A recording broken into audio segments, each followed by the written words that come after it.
Nursulton Ro'ziboyevning raqibi kimligi aniq bo'lgandan keyin ozgina YouTube'ga kirib, raqib haqida ma'lumotlar olishga harakat qildim va sizlarga shularni hozir aytib o'tmoqchiman.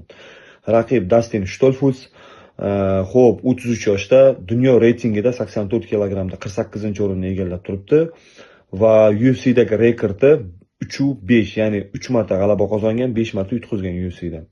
Dana White Contender seriyasida yutib kirgan ekan va uni asosan jangda qo'llaydigan usullari bu parter usullari ekan, ya'ni kurashga ko'proq raqiblarni olishga harakat qilar ekan. Gryazny boks deymizki, mana bunaqa rasvo boksni ishlatib, ya'ni pala-partish harakatlar bilan raqib yaqinlashishga harakat qilar ekan, bitta udar bilan qattiqroq urishga harakat qilar ekan va yiqitib parterda qiynar ekan. Endi bizda imkoniyat ko'proq joyi deb o'ylayman. Nursultonning g'alaba qozonadigan joyi, Nursultonga yaqinlashish, ya'ni boshiga zarba berish juda ham qiyin.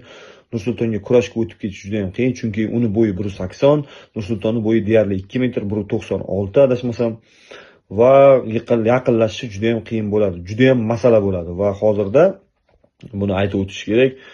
Zarbalarini ishlatish jihatdan Nursulton juda ham yaxshi progress olibdi, ya'ni qo'l zarbalari juda ham chiroyli chiqyapti va o'ylaymanki, raqib kurashga kiraman deb kurashga kirish chog'ida nokautga uchrab qolish imkoniyati juda ham katta.